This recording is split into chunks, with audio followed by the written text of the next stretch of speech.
नमस्कार काकू. नमस्कार. अच्छा, तुमचं पूर्ण नाव आणि ऍड्रेस सांगा ना. मंदाकिनी सूर्यकांत जाधव. बरं, आणि गाव कोणतं तुमचं? कोण? अच्छा, फलटण सातारा ना. अच्छा, तुम्हाला काय काय त्रास होता बरं काकू? कंबर दुखत. अच्छा, कंबर दुखायची. बरं, आणि अजून म्हणजे चालताना, उठताना, बसताना, खाली वाकताना त्रास व्हायचा आहे ना. हा त्रास केव्हापासून होता? 2-3 महिन्यापूर्वी. अच्छा, 2-3 महिन्यापासून होता आहे ना. अच्छा, तर या दुखण्यासाठी तुम्ही भरपूर डॉक्टरकडे गेले असाल आहे ना.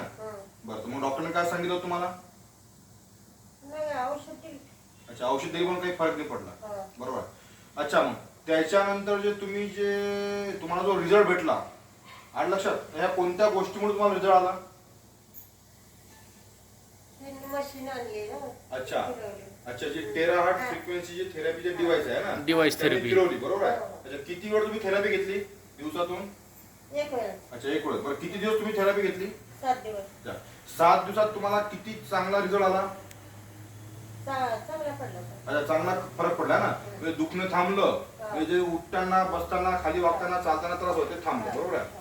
अच्छा, तर तुम्ही हे कंटिन्यू म्हणजे एक टाइम थेरपी आणि कंटिन्यू 7 दिवस घेतलं. बरोबर आहे. पण तेच जर तुम्ही 2 टाइम जर थेरपी घेता आणि कंटिन्यू जर तुम्ही आहे ना 2-3 महिने घेता, तर तुमचा 100% पूर्ण प्रॉब्लेम सॉल्व्ह. पण 7 दिवसात तुम्हाला एवढा बदल पडला. बरोबर आहे. तर आता या फ्रिक्वेन्सी थेरपीमुळे जर तुम्हाला बदल पडला, की कुठलं इंजेक्शन, गोळी, सलाईन काही म्हणजे काही खाता न पिता फक्त थेरपीमुळे हा बदल पडला, तर असे भरपूर लोक जे त्रस्त आहेत बिमारीमुळे, ज्यांनी लाखो रुपये खर्च करून जे त्रस्त झालेले आहेत हा, तर त्यांच्यासाठी तुमचं काय म्हणणं आहे? त्याच्यासाठी काय मेसेज आहे तुमचा?